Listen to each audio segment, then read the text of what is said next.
नमस्कार। आप सबका होली का पर्व खुशी खुशी बीत गया।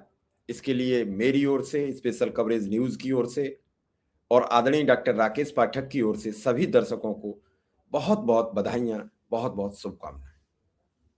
हमारे साथ अब बात करेंगे हम ईरान पर, और फिर वही आदरणीय डॉक्टर राकेश पाठक जी, स्वागत और अभिनंदन। आज देर आए दुरुस्त आए, लेकिन न देर से आए और न दुरुस्त आए। कई लोगों ने ये कह के ये टिप्पणी शुरू की। हर शब्द का एक अलग मीनिंग होता है, एक अलग मायना होता है और एक अलग सोच होती है। 6 दिन बाद मोदी ने अगर शुद्ध भाषा में समझें तो अंधभक्तों को भी फंसा दिया, जो पिछले 6 दिन तक लगातार कहते रहे मुल्ला राज खत्म हो गया, मुल्लाओं का लोकतंत्र खत्म हो गया, सब कुछ बर्बाद हो गया, तबाही कर देंगे।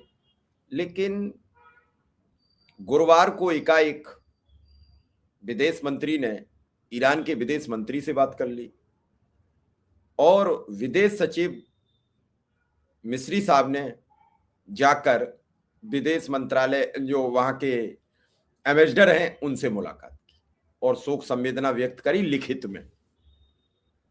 लेकिन इस सबसे होना क्या है, इस सब का क्या लाभ हानि है, ये हम समझेंगे पाठक सर से कि आखिर इतनी देरी क्यों, जब यही सब करना था। सर। जी शिव कुमार जी, सबसे पहले हमारे दर्शकों को होली की बहुत बहुत शुभकामनाएं। आशा है हमारे दर्शकों का सबका ये पर्व रंगों से भरा रहा होगा। लेकिन हमारी भारतीय राजनीति में, खास तौर से विदेश नीति में जो रंग इस वक्त बिखर रहे हैं, वो दरअसल देश के चेहरे को बदरंग कर रहे हैं। नरेंद्र मोदी की सरकार, खुद प्रधानमंत्री नरेंद्र मोदी, विदेश मंत्रालय, विदेश मंत्री, विदेश सचिव एक तरह से नरभसाए हुए हैं। उनको संपट नहीं बैठ रहा कि कब कौन सा काम करना चाहिए, कब किस पर कैसी प्रतिक्रिया देना चाहिए, किस वक्त किसके साथ खड़े दिखना चाहिए, किस वक्त किससे दूर दिखना चाहिए, कुछ समझ में नहीं आ रहा। एक तरह से बौखलाए हुए से हैं। कभी इधर हाथ मारते हैं, कभी उधर हाथ मारते हैं, कभी डोनाल्ड ट्रंप की गोदी में बैठ जाते हैं, कभी नेतन्याहू लंगर डालकर बुला लेता है तो वहां चले जाते हैं, झप्पी पप्पी करते हैं। और जब सचमुच में देश की नीति पर अमल करने का मौका आता है, तब किंग कर्तव्य मूड होकर ऐसा लगता है जैसे हमारी सरकार को काट मार गया है। आपने जिस घटना का जिक्र किया, ये हमारी विदेश नीति के लिए एक बदनुमा दाग की तरह इतिहास में दर्ज हो जाने वाली घटना है। ईरान पर अमेरिका और इजराइल का हमला हुआ, वहां के सुप्रीम लीडर की हत्या हुई। हमारे प्रधानमंत्री की तरफ से अब तक एक भी शोक संदेश जारी नहीं किया गया। उनकी ट्विटर टाइमलाइन बाकी सब चीजों से भरी हुई है। मुख्यमंत्रियों को हैप्पी बर्थडे, तमिलनाडु में साष्टांग दंडवत होकर मंदिर में प्रणाम, रोड शो, पुडुचेरी के कार्यक्रम, न जाने कितनी सारी चीजों से उनकी टाइमलाइन भरी पड़ी है। लेकिन एक लाइन नहीं है कि ईरान के सर्वोच्च नेता की मौत पर आप हत्या मत लिखिए, मौत लिखिए, मौत पर हम शोक जताते हैं। बहुत सारे लोग सोशल मीडिया पर आपसे हमसे पूछ रहे हैं, बहुत सारे लोग लिखते हैं कि अयतुल्ला अली खamenei ऐसे कौन से पद पर थे कि भारत के प्रधानमंत्री को शोक संदेश जारी करना चाहिए। वे तो एक मौलाना थे, वहां के मौलवी थे। तो उन अंधभक्तों को कुछ तकनीकी पहलुओं से रूबरू करा देते हैं। सबसे पहली बात तो यह है कि वे वहां के सुप्रीम लीडर थे। किसी देश में किसी व्यक्ति की क्या हैसियत होगी, ये वो खुद तय करेगा। उस देश के लोग तय करेंगे, वहां का जो तंत्र है, सिस्टम है, वो तय करेगा। अगर ईरान उन्हें अपना सुप्रीम लीडर मानता था तो पूरी दुनिया को मानना चाहिए। वे एक मामूली मौलवी नहीं थे कि किसी मस्जिद में नमाज पढ़वाने जाते थे। दूसरी बात जी, लेकिन सर जब उन्हें सर्वोच्च लीडर माना और अमेरिका को उनसे खतरा था, तो अमेरिका ने उन्हें मारने का प्रयास तो तभी किया जब वो ईरान के सर्वे सर्वा थे, वरना ईरान बिल्कुल, अमेरिका क्यों उन्हें मारता? इतनी बात बहुत भी उन सही सवाल। अंधभक्तों को समझ में नहीं आती, इतनी तो नहीं, समझ ये लेनी तो खैर, चाहिए। ये तो उनकी समझ से बहुत दूर की बात है कि अगर अमेरिका भी उनको सुप्रीम लीडर नहीं मानता तो उन पर बम क्यों बरसाने जाता? बंकर बस्टर बम बरसाए गए किसी किसी और पर साधारण बरसाता, मौलवी को। अरे किसी और पर बरसाता। किसी साधारण मौलवी को मारने के लिए दुनिया का सबसे ताकतवर मुल्क इतने बम, इतनी मिसाइलें बर्बाद कर देता। दूसरा पहलू, अगर उनकी कोई हैसियत नहीं थी तो हमारे प्रधानमंत्री नरेंद्र मोदी किस हैसियत से उनसे मिलने गए थे? सुषमा स्वराज पूरा सिर ढककर, बुर्का पहनकर एक तरह से उनके सामने क्यों बैठी थी? डॉक्टर मनमोहन सिंह किस हैसियत से उनसे मिलते थे? नरेंद्र मोदी ने चाबहार समझौते को इतनी आन बान शान के साथ क्यों बघारा था? 12 समझौते क्यों हुए थे मई 2016 में ईरान के साथ? और वे सारे समझौते इन्हीं अली खमनई के मार्गदर्शन में हुए थे, उनसे मुलाकातों के बाद ही हुए थे। उनसे मुलाकात पर ही तो नरेंद्र मोदी ने कहा था कि भारत और ईरान के रिश्ते इतिहास से भी पुराने हैं, दोस्ती इतिहास से भी पुरानी है। ये तो इसका एक पहलू हो गया। अब आते हैं उस बात पर जो आपने कहा कि आज विदेश मंत्री अब्बास अरागची से हमारे विदेश मंत्री ने बात कर ली, टेलीफोन कॉल हुआ, 1.5 लाइन का ट्वीट किया उन्होंने सिर्फ कि आज आफ्टरनून मेरी सैयद अरागची ईरान के विदेश मंत्री से बातचीत हुई। क्या बात हुई, आपने उनसे क्या कहा, उन्होंने आपसे क्या कहा, इसका कोई खुलासा नहीं है। एस जयशंकर उसमें एक लाइन ये नहीं लिख सके कि मैंने सर उस बातचीत में जी, आगे बढ़े उससे पहले इस तस्वीर के बारे में बता दें, ये क्यों थी? वही तो हम बात कर रहे थे अभी। ये जो खूबसूरत तस्वीर है, ऐतिहासिक तस्वीर है, नरेंद्र मोदी जी हाथ बांधे एकदम अनुशासित मुद्रा में अली खमनई के सामने बैठे हैं। सामने ईरान का झंडा है, ईरान का राष्ट्रीय ध्वज है। अगर अली खमनई की कोई हैसियत नहीं थी तो भारत जैसे देश का निर्वाचित प्रधानमंत्री क्यों इस तरह उनसे मिलने गया था? ये साधारण मुलाकात नहीं थी। 2 दिन का सम्मेलन हुआ था ईरान में, तेहरान में। उस सम्मेलन का नाम था भारत और ईरान, दो प्राचीन सभ्यताएं, सिंहावलोकन और संभावनाएं। ये उसका टाइटल था 2 दिन के सेमिनार का, जिसमें नरेंद्र मोदी गए थे। तो बात हम अंधभक्तों की कर रहे थे शिव कुमार जी। देखिए, उन्हें कोई ज्यादा फर्क नहीं पड़ता, ये हम और आप सोचते हैं। उनको पिछले 12 सालों में थूक कर चाटने की इतनी आदत हो गई है, इतना अभ्यास हो गया है कि उनके माथे पर शिकन नहीं आती। मोदी ये करें तो मास्टर स्ट्रोक, वो करें तो मास्टर स्ट्रोक, कृषि कानून लाएं मास्टर स्ट्रोक, कानून वापस ले लें तो मास्टर स्ट्रोक, ट्रेड डील में 18% टैरिफ हो जाए तो मास्टर स्ट्रोक, डोनाल्ड ट्रंप की तरफ से उनके सुप्रीम कोर्ट से कुछ कमी आ जाए तो मोदी का मास्टर स्ट्रोक। हर चीज मोदी का मास्टर स्ट्रोक होती है। जातिगत जनगणना के खिलाफ अंधभक्तों की पूरी आर्मी अभियान चलाती रही, क्योंकि उसकी मांग राहुल गांधी कर रहे थे। गालियां दे रहे थे मोदी के अंधभक्त, हमारे आपके जैसे लोगों को, राहुल गांधी को, कि आप जातिगत जनगणना की बात कर रहे हैं, इससे तो समाज में जातिगत भेदभाव बढ़ेगा। और जैसे ही नरेंद्र मोदी ने जातिगत जनगणना की मांग स्वीकार की, उसका ऐलान किया, पलटी मार गए। तो नरेंद्र मोदी के अंधभक्तों का जमीर कब का जाता रहा है, उनका स्वाभिमान तो जिंदा है ही नहीं, उनके पास किसी भी तरह की कोई नैतिकता नहीं है। तो उन्हें इस तरह से थूक कर चाटने में कोई असुविधा नहीं होती। मैं इस मुहावरे का इस्तेमाल कभी नहीं करना चाहता हूं, मुझे अच्छा भी नहीं लगता ये, लेकिन इस मुहावरे का प्रयोग करने के लिए श्री नरेंद्र मोदी बार बार ये अवसर देते हैं कि वे न केवल खुद थूक कर चाटें, बल्कि उनके अंध भक्त, उनके अंध समर्थक भी इस पवित्र क्रिया में बार बार संलग्न हों।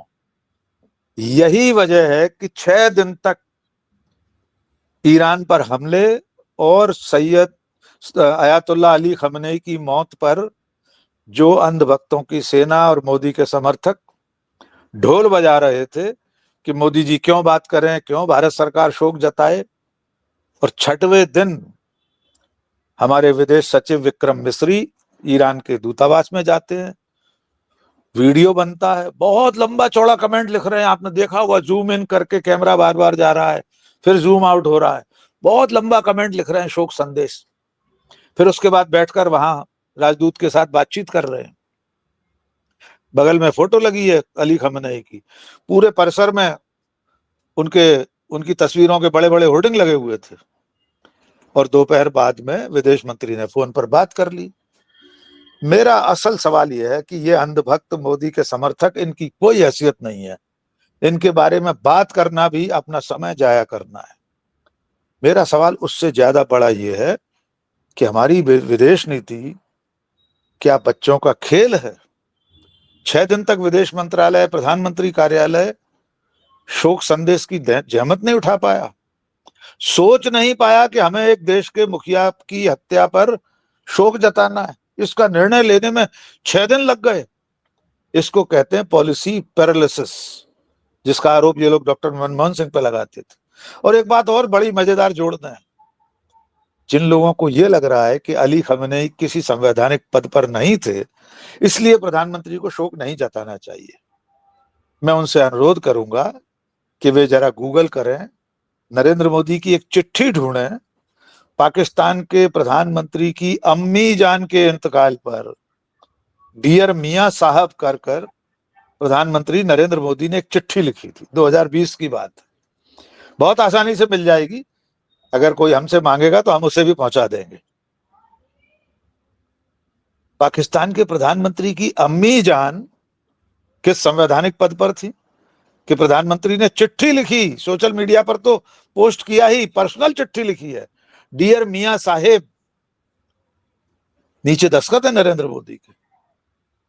तो ये बेशर्मों की फौज है, इससे न देश की नीतियों से कोई फर्क पड़ता है, न इसे देश के राष्ट्रीय हितों से कोई लेना देना है। लेकिन बड़ा सवाल यह है कि सरकार, प्रधानमंत्री, पूरा सिस्टम इस कदर कहना चाहिए, उसके लिए कोई शब्द नहीं है, मतलब वो किस तरह से नरभसाए हुए हैं, किस तरह से किंग कर्तव्य मूढ़ है, विवेकहीन है, बुद्धिहीन है, बेशर्म है, कि उनको अंतरराष्ट्रीय विषयों पर कैसे रिस्पॉन्ड करना है, कैसे प्रतिक्रिया देनी है, इसकी भी तमीज नहीं है। हमारे ऐन पड़ोस में, हमारी दहरी पर, हमारे दरवाजे पर ईरान का जहाज गिरा दिया गया, कोई प्रतिक्रिया नहीं दी सरकार ने अब तक। अब नौसेना ने बयान जारी किया है, वो भी एक औपचारिक बयान है दूसरा, उस पर हम बात करेंगे। जी सर, आपने खुद ही बता दिया, ये जहाज का मामला, जहाज भारत से साझा अभ्यास करने आता है और उस जहाज के साथ यूएस हमला कर देता है। पहली तो बात यह है कि हिंद महासागर में वो यूएस की पनडुब्बी आई कैसे, शुरुआत तो यहां से होनी चाहिए। और उस समय उसने हमला कैसे बोल दिया जब ईरान के उसी जहाज के साथ इस युद्धाभ्यास का लोकार्पण हमारी महामहिम राष्ट्रपति महोदया करके आई हूं। थोड़ी बहुत लाज शर्म बची है कि सब बेच के खाली। देखिए शिव कुमार, ये बहुत बड़ी घटना है, इसको छोटे में आकलित नहीं कर सकते। एक तो जिस वक्त सैकड़ों मील दूर लड़ाई चल रही है, उस लड़ाई में ये जहाज शामिल नहीं है, शांतिपूर्ण युद्धाभ्यास के लिए आया हुआ है। कुछ तकनीकी पहलू इस जहाज के बारे में पहले हम बता दें, फिर अमेरिका की जो परमाणु पनडुब्बी है उसके बारे में बात करेंगे। पहली बात तो यह है कि हमारे न्योते पर ईरान की नौसेना का यह जहाज आया था, कई और देशों के जहाज भी थे, नौसेना के बेड़े थे। इसका नाम था मिलन 2026।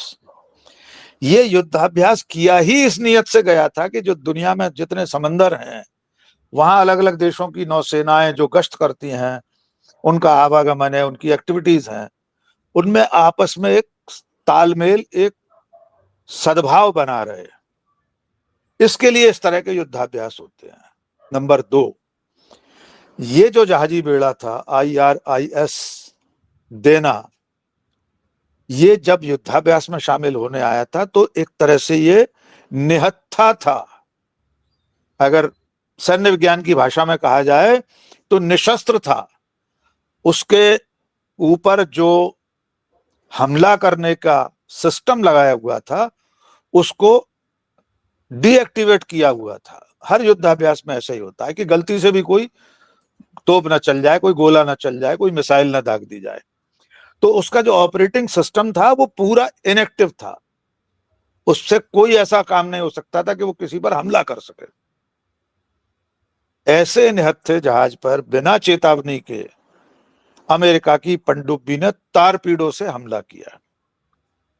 हमारे दर्शकों को हम बता दें, अमेरिका के जो डिफेंस सेक्रेटरी हैं हमारे यहाँ, जिसको हम लोग रक्षा मंत्री कहते हैं, उन्होंने कहा है कि द्वितीय विश्व युद्ध के बाद, सेकेंड वर्ल्ड वॉर के बाद पहली बार है कि किसी समंदर में पनडुब्बी से तारपीडो छोड़कर किसी जहाज को गिराया गया हो।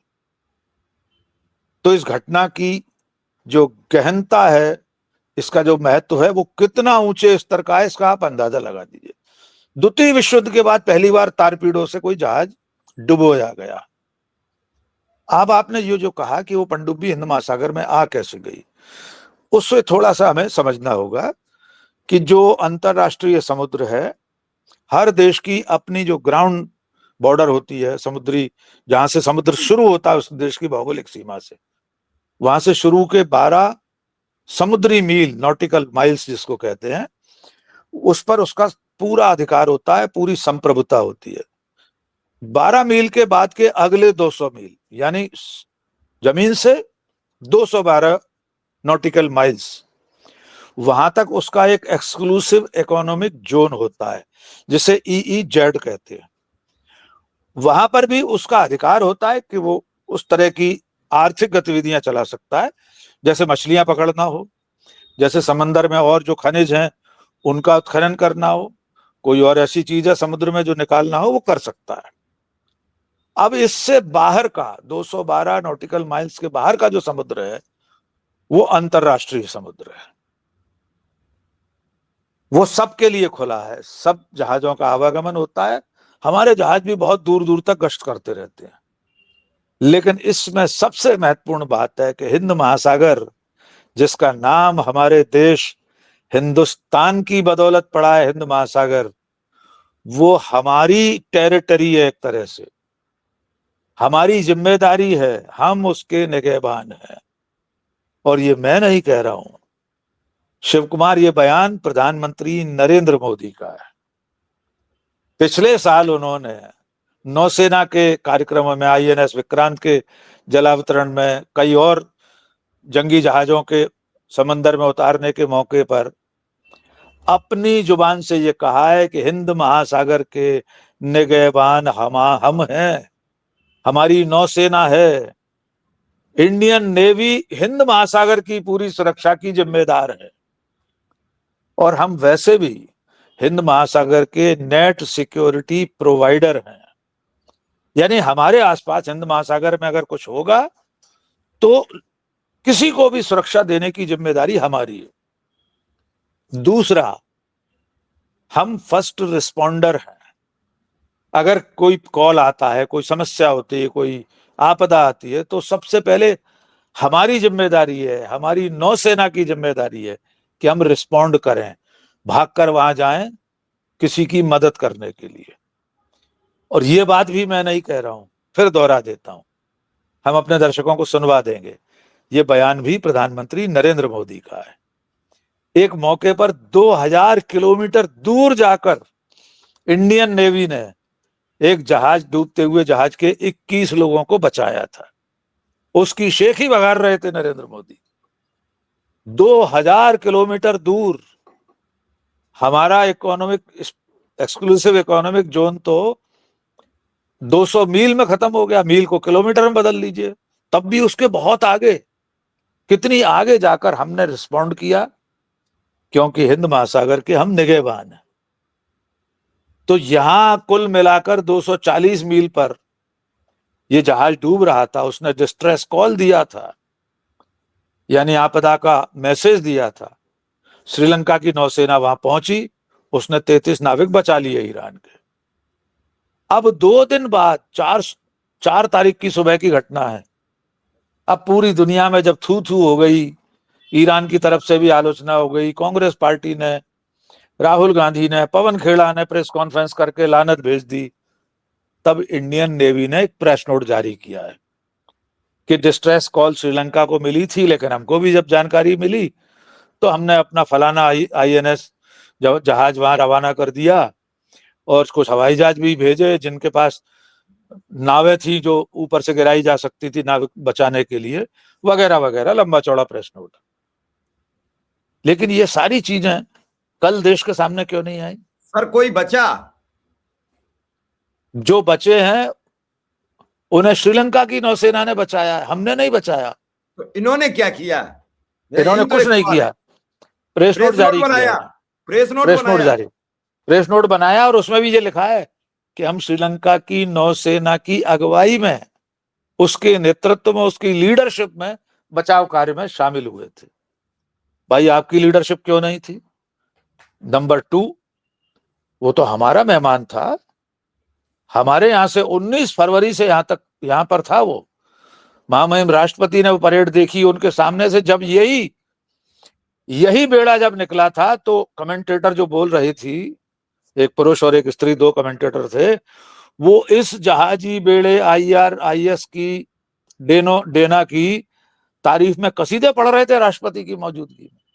रक्षा मंत्री राजनाथ सिंह गए थे उस कार्यक्रम में, हमारे एडमिरल देवेंद्र त्रिपाठी मौजूद थे, ईरान की नौसेना के एडमिरल शहरम ईरानी से मिले थे, उनकी तस्वीरें हैं। तो जो हमारी मेजबानी से गया था, मेहमान था हमारा, उसे घर तक छोड़ने, कम से कम घर तक नहीं, गली के नुक्कड़ तक, मोहल्ले के बाहर तक छोड़ने की जिम्मेदारी तो हमारी थी। अब इसमें एक बहुत गंभीर सवाल पूछना चाहता हूं, कहीं कोई मुखबिरी तो नहीं कर दी थी हमने? वरना इसके लौटने की इत्तला इतनी सटीक अमेरिका की पनडुब्बी को कैसे हो गई थी? यद्यपि कुछ असंभव नहीं है, सब कुछ सैटेलाइट पर दिखता है। इस वक्त भी आसमान में जितने हवाई जहाज उड़ रहे हैं सब अमेरिका की नजर में है, रूस की नजर में है, चीन की नजर में है, हमारी नजर में भी है। इस वक्त जितने समंदर हैं उन पर जो जहाज चल रहे हैं, टैंकर चल रहे हैं तेल के, सबको सबकी जानकारी है। गूगल देवता से सब कुछ सबको पता है। लेकिन फिर भी हमने इतनी भी चिंता नहीं की कि अगर उन पर हमला हुआ तो हम बचाव कार्य के लिए सबसे आगे पहुंच जाते, हम ही बचा कर ले आते हो ना। और आखिरी बात जोड़ दूं, बार बार सरकार के समर्थक ये ढोल पीट रहे थे कि वो तो श्रीलंका की समुद्री सीमा में था तो हमारी जिम्मेदारी नहीं थी।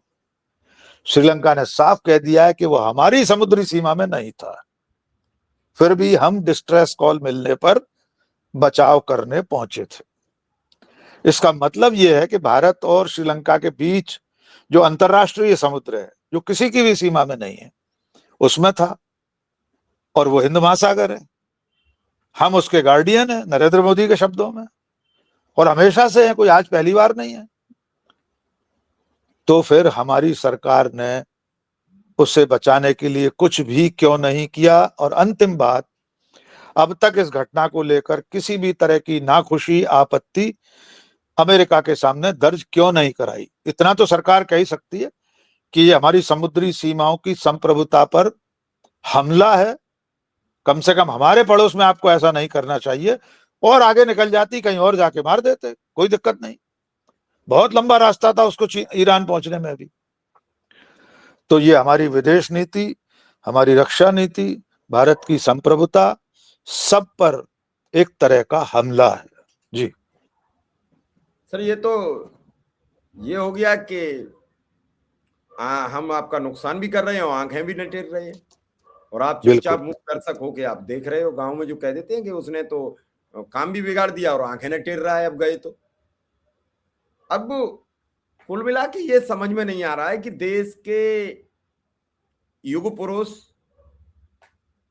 कहना क्या चाह रहे हैं। अब लोगों का तो ये मानना है कि एप्स्टीन फाइल का ये सब खेल चल रहा है, यूजीसी का खेल चल रहा है, और किस किस का बताया जाए, बहुत कुछ दबाव है।